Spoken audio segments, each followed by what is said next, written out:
দর্শক আমন্ত্রণ আজকে চট্টগ্রামে শুরুতে জানিয়ে দেব শিরোনামগুলো।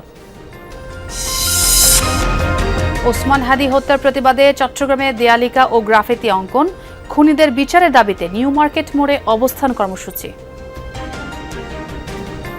ভারতের অগ্রাসনের প্রতি যে তার যে বিরোধ ছিল, যে প্রতিবাদ ছিল, যে বজ্রকণ্ঠ ছিল, সেটাই আমরা বাংলাদেশের মাঝে তুলে ধরতে চাচ্ছি। হাদি হত্যার বিচার নিয়ে কোনো আপোষ করা যাবে না। কক্সবাজার ঘাটের কাছে আগুনে পড়ল সেন্ট মার্টিনে চলাচলকারী জাহাজ দ্য আটলান্টিক ক্রুজ, এক ক্রুর মরদেহ উদ্ধার। একেবারে অনাকাঙ্ক্ষিত একটা বিষয়, যেটা এটা যদি সাগরের মাঝখানে হতো যাত্রী সহ, তাহলে কি অবস্থা? অসতর্কতার কারণে এই ধরনের একটি অ্যাক্সিডেন্ট হয়েছে। আগুন অনেকভাবে ছড়িয়ে গেছে ব্যাপকভাবে। সর্বশেষ সবচেয়ে এখন আমরা নিবেদিত পরিস্থিতি নির্বাপক প্রায় শেষের দিকে। টানা ছুটিতে সাগর ও পাহাড়ে পর্যটকদের ভিড়, জমজমাট হোটেল মোটেল ব্যবসা, নিরাপত্তা জোরদার করেছে প্রশাসন।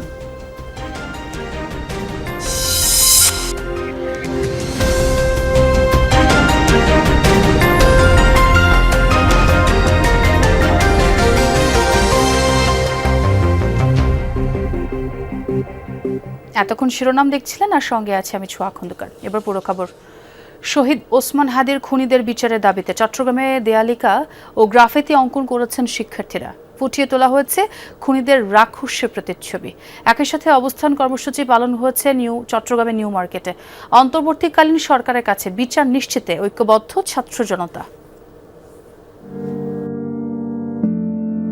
ওসমান হাদি, যে নাম কাঁপন ধরিয়েছিল আধিপত্যবাদ, অন্যায়, জুলুমকারী ও অত্যাচারীদের বুকে, সবশেষ একটি গুলি কেড়ে নেয় বজ্রকণ্ঠের এই উদীয়মান তরুণ নেতার জীবন।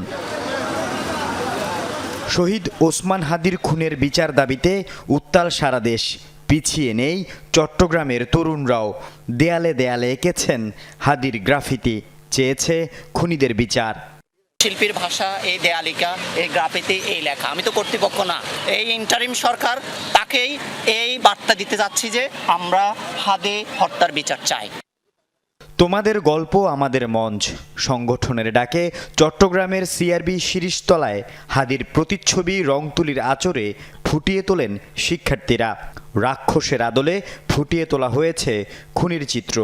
রাস্তায় মোটরসাইকেলের তো অবস্থায় খুন করে, তো সে কখনো সাধারণ মানুষ হতে পারে না, সে খুনি, এবং সে খুনির ছবিটাই আঁকতে চাইছিলাম। ভারতের অগ্রাসনের প্রতি যে তার যে বিরোধ ছিল, যে প্রতিবাদ ছিল, যে বজ্রকণ্ঠ ছিল, সেটাই আমরা বাংলাদেশের মাঝে তুলে ধরতে চাচ্ছি। এসব দেয়ালিকা ও গ্রাফিতি নজর কাড়ে সাধারণ মানুষের। খুনিদের বিচারের আওতায় আনার দাবি তাদের কণ্ঠেও। হাদি ভাইয়ের মতন ভালো মানুষকে যারা হত্যা করেছে, এরকম হত্যা যেন কেউ না হয়। হাদি এরকম হত্যা যারা করেছে তার বিচার চাই আমরা। উনাকে যেহেতু হত্যা করেছে, আমরা চাই যারা ওনাকে হত্যা করেছে তাদের জন্য কঠিন একটি শাস্তি হোক। হাদি ভাই যে হত্যা হলো, সেই পরিষদ চট্টগ্রামের বিভিন্ন স্থানে কালচারাল ফেস্টিভ্যাল অঙ্কনগুলো করা হচ্ছে। এদিকে শহীদ ওসমান হাদির হত্যার বিচারের দাবিতে বিকেল ৩টায় নিউ মার্কেট মোড়ে অবস্থান কর্মসূচি পালন করে ইনকিলাব মঞ্চ। অংশ নেয় ছাত্র জনতা। এতদিন পার হওয়া সত্ত্বেও ইন্টারিম সরকার এখনো পর্যন্ত হাদি হত্যার যারা খুনি তাদেরকে এখনো পর্যন্ত ফাইন্ড আউট করতে পারেনি। এই জন্য আমরা এখানে আমাদের অবস্থান কর্মসূচি চালিয়ে যাচ্ছি। হাদি হত্যার বিচার নিয়ে কোনো আপোষ করা যাবে না, এবং এটা নিয়ে আমরা আমাদের কর্মসূচি, আমাদের সব দাবি আমরা অব্যাহত রাখবো। আল আমিন শিকদার, যমুনা নিউজ, চট্টগ্রাম। আমরা অবস্থান কর্মসূচির আরো খবরাখবর জানবো। চট্টগ্রাম থেকে যুক্ত হচ্ছেন সহকর্মী মামুনুর রশিদ অভি। কর্মসূচি থেকে কি বলছেন বিক্ষোভকারীরা? তাদের দাবির কথাগুলো জানতে চাই আপনার মাধ্যমে।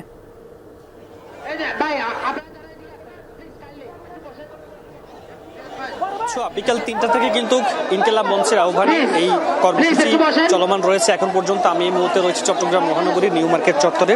এখানে একেবারে চট্টগ্রামের ছাত্র জনতা সহ সকলে এখানে উপস্থিত হয়েছেন।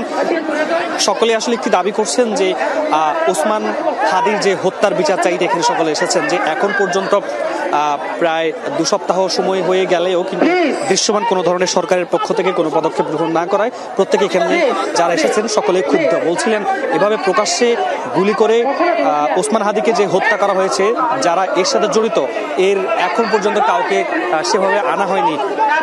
আইনের আওতায়, সেই বিষয়টি কিন্তু তারা বলছেন। এবং আগামী সামনে নির্বাচন এবং এই নির্বাচনকে কেন্দ্র করে যেই অনেকে গুপ্ত হত্যার সাথে জড়িত বা গুপ্ত হত্যা করছেন, সে কারণে কিন্তু চট্টগ্রাম যে সমস্ত নেতাকর্মীরা রয়েছেন তারা অনেক বেশি শঙ্কিত। বলছেন এইভাবে যে গুপ্ত হত্যাগুলো করা হচ্ছে এবং এর বিচার যদি সঠিকভাবে বা দৃশ্যমান না হয়, সেক্ষেত্রে যারা এই কাজগুলো করছেন, এই পায়তারাগুলো করছেন, ষড়যন্ত্র করছেন, তারা কিন্তু অনেকটা পার পেয়ে যাবেন, এই শঙ্কা কিন্তু করা হচ্ছে। ফলে তারা যাচ্ছেন যে দ্রুত সময়ের মধ্যে এই বিচারটা করা হোক এবং যতক্ষণ না পর্যন্ত এই দৃশ্যমান কোনো ধরনের বিচার না হবে ততক্ষণ পর্যন্ত কিন্তু তারা এই রাজপথে থেকে তাদের আন্দোলন সংগ্রাম চালিয়ে যাবার ঘোষণা দিয়েছেন এরই মধ্যে।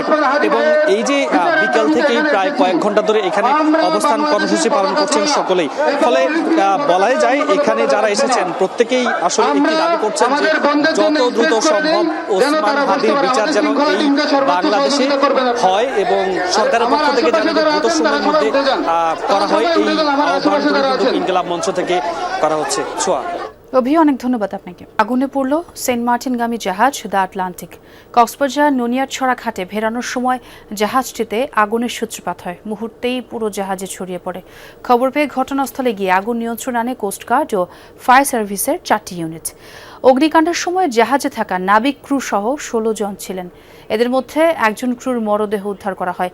বাকিদের স্পিডবোট ও ট্রলারে পাঠিয়ে উদ্ধার করে উপজেলা প্রশাসন। চলছিল সেন্ট মার্টিন যাওয়ার প্রস্তুতি। কক্সবাজারের নুনিয়ারছড়া ঘাটে ভেড়ানোর সময় হঠাৎই দ্য আটলান্টিকে জ্বলে ওঠে আগুন। জাহাজে থাকা নাবিক ক্রুদের মধ্যে মুহূর্তেই ছড়ায় আতঙ্ক। নিরাপদে সরানো হয় তাদের। প্রত্যক্ষদর্শীরা জানান সকাল 6:20 নাগাদ ঘাটে ভেড়ানোর সময় জাহাজটিতে তারা আগুন দেখতে পান। খবর পেয়ে ঘটনাস্থলে পৌঁছায় কোস্টগার্ড ও ফায়ার সার্ভিসের 4টি ইউনিট। প্রায় 2.25 ঘন্টার চেষ্টায় নিয়ন্ত্রণে আনা হয় আগুন। এ সময় নূর কামাল নামের একজন ক্রুর মরদেহ উদ্ধার করা হয়। জাহাজে থাকা নাবিক সহ অন্য 15 জনকে স্পিডবোট ও ট্রলার পাঠিয়ে উদ্ধার করে উপজেলা প্রশাসন। আমরা যখন দেখছি একটা লঞ্চ একটা এরকম একটা জাহাজ পুড়ে যাচ্ছে, তখন কিন্তু আমরা আশঙ্কিত হয়েছি, আমরা ভয় পেয়েছি। একেবারে অনাকাঙ্ক্ষিত একটা বিষয়, যে এটা যদি সাগরের মাঝখানে হতো যাত্রী সহ, তাহলে কি অবস্থা হতো। অসতর্কতার কারণে এই ধরনের একটি অ্যাক্সিডেন্ট হয়েছে। আগুন অনেকভাবে ছড়িয়ে গেছে ব্যাপকভাবে, যার কারণে কোনোভাবে প্রাথমিকভাবে সম্ভব হয় নাই। ক্রুদেরকে নিয়ে আসছি। পরবর্তীতে কোস্টগার্ডের একটা টিম এবং ফায়ার সার্ভিসের আরেকটা টিম যৌথভাবে ওদের মোটর দিয়ে, জেনারেটর মোটর দিয়ে পানি আগুনটা নিয়ন্ত্রণ। বৈদ্যুতিক শর্ট সার্কিট থেকে আগুনের সূত্রপাত বলে প্রাথমিক ধারণা ফায়ার সার্ভিসের। হঠাৎ দেখে যে ধোঁয়া হয়ে গেছে, তখন ওনার ভিতর যাওয়ার চেষ্টা করছে, প্রচুর ধোঁয়া হয়ে যাওয়া, ওনারা যেতে পারে নাই, যার কারণে ওখানে লোকটা মারা গেছে আর আগুন পরবর্তীতে বেড়ে যায়। আমরা এসে আগুন নিয়ন্ত্রণে নিয়ে একটা তদন্ত কমিটি করতেছি অতিরিক্ত জেলা ম্যাজিস্ট্রেটের নেতৃত্বে। সেখানে ফায়ার সার্ভিস, নৌ পরিবহন অধিদপ্তরের প্রতিনিধি, বিআইডব্লিউটিএফ ওনারা থাকবেন, থাকে এটা পর্যালোচনা করবে। জাহাজটিতে যেসব যাত্রীদের সেন্ট মার্টিনে যাওয়ার কথা ছিল তাদের বেশিরভাগকে অন্যান্য জাহাজের মাধ্যমে গন্তব্যে পাঠিয়েছে উপজেলা প্রশাসন। সাইফ আহমেদ, যমুনা নিউজ। পর্যটকের ঢল নেমেছে কক্সবাজার সমুদ্র সৈকতে এবং 3 পার্বত্য জেলায়। টানা 3 দিনের ছুটিতে সরগরম দর্শনীয় সব স্থান, সব হোটেল, মোটেল, রিসর্ট ইতোমধ্যেই পরিপূর্ণ। প্রকৃতির নৈসর্গিক সৌন্দর্য উপভোগ করছেন সবাই। কেউ যাচ্ছেন সৈকতে, কেউ পাহাড়, নদী, হ্রদের মিতালি উপভোগে। পর্যটকদের নিরাপত্তায় বাড়ানো হয়েছে টহলও। কক্সবাজার সমুদ্র সৈকতের কলাতলি, লাবণী ও সুগন্ধা এই 3 পয়েন্টে অগণিত পর্যটকের কোলাহলে মুখর। পরিবার পরিজন, বন্ধু বান্ধব নিয়ে আনন্দে মেতেছেন দূর দূরান্ত থেকে আসা ভ্রমণপ্রিয় মানুষ। ইনানি হিমছড়িও ছুটছেন অনেকে।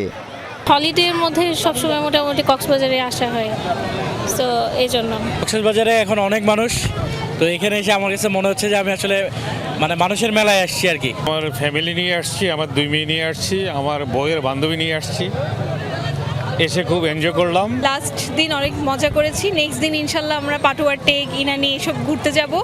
আর এখন হচ্ছে সানসেট দেখতে এসেছি। পাহাড়েও পর্যটকের ঢল। বান্দরবানের মেঘলা, নীলাচল, নীলগিরি, চিম্বুক সহ প্রতিটি পর্যটন কেন্দ্রে ভ্রমণ পিপাসুদের ভিড়। উপভোগ করছেন নৈসর্গিক সৌন্দর্য। তবে হোটেলে থাকা খাওয়ার খরচ বেশি বলে অভিযোগ সবার। ঘরের পরিবেশ তো বরাবরই সুন্দর। এত বড় একটা দীর্ঘ ছুটি পেয়েছি, 3 দিনের ছুটি, বৃহস্পতি, শুক্র এবং শনি। তো পুরো পরিবার নিয়ে আজকেই আসলাম, ফ্যামিলি নিয়ে আসছি, ঘুরতে আসছি, খুবই ভালো লাগছে। কিন্তু এখানে মানে হোটেলগুলোর ভাড়া খুবই বেশি মনে হচ্ছে। চেষ্টা করতেছি যে তারা যাতে ন্যায্য ভাড়াটা নেয় এবং আমাদের মোবাইল কোডের মাধ্যমে আমরা পরিচালনা করতেছি এবং কয়েকজনকে জরিমানা করা হয়েছে। রাঙামাটির চিত্রও একই। কাপ্তাই হ্রদ, ঝুলন্ত সেতু, পলওয়েল পার্ক, আরণ্যক, সুবলং ঝর্ণায় প্রকৃতির অপরূপ সৌন্দর্য উপভোগে দূর দূরান্ত থেকে এসেছেন অনেকে।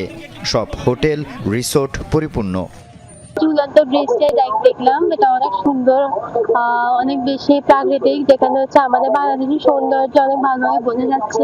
আমি জানতাম সুন্দর, কিন্তু সুন্দরটা আসলে এত সুন্দর এইটা আজকে না দেখলে বোঝার মতো না। এইসব জায়গাগুলো গেলে আমার মনে হয় যে আরো ভালোভাবে প্রাকৃতিক সৌন্দর্যটা উপভোগ করতে পারবে।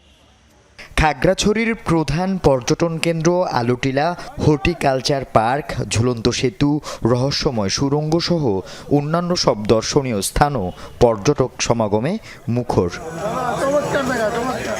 আল আমিন শিকদার, যমুনা নিউজ।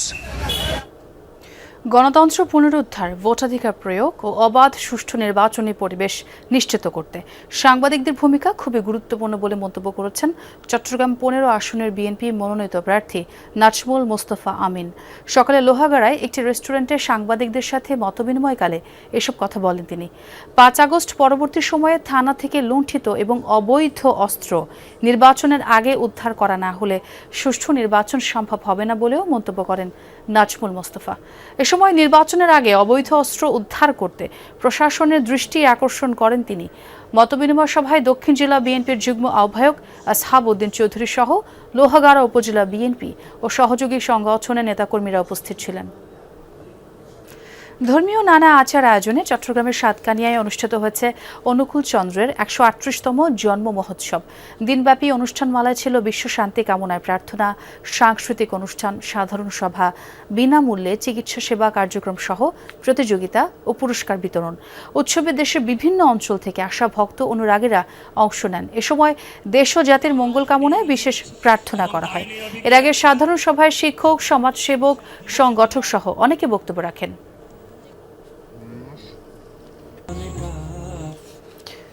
সৈয়দ আব্দুল অদুদ চৌধুরী আল কাদিরের 54তম মৃত্যুবার্ষিকী উপলক্ষে স্মরণসভা অনুষ্ঠিত হয়েছে চট্টগ্রামের রাউজানে।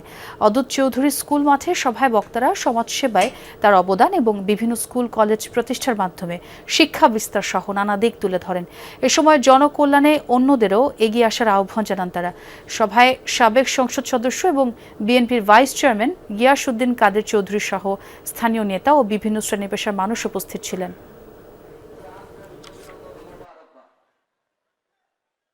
এদিকে চট্টগ্রামে দ্বিতীয়বারের মতো অনুষ্ঠিত হয়েছে আল্লামা নুরি মেধাবৃত্তি পরীক্ষা। সকালে চট্টগ্রামের রাঙ্গুনিয়া সহ বিভিন্ন উপজেলার 8টি জোনের 29টি কেন্দ্রে অনুষ্ঠিত হয় এই বৃত্তি পরীক্ষা। বিভিন্ন শ্রেণীর প্রায় 10,000 শিক্ষার্থী এতে অংশ নেয়। এ সময় বক্তারা বলেন, মেধাবী শিক্ষার্থীদের অনেকেই আর্থিক সংকটের কারণে লেখাপড়া থেকে ছিটকে পড়ে। তাদের জন্যই এই বৃত্তি চালু করা হয়েছে। শিক্ষার্থীদের সহায়তার পাশাপাশি তাদের জ্ঞান চর্চা ও মেধার বিকাশেও এই বৃত্তি পরীক্ষা গুরুত্বপূর্ণ ভূমিকা রাখছে বলে জানান আয়োজকরা।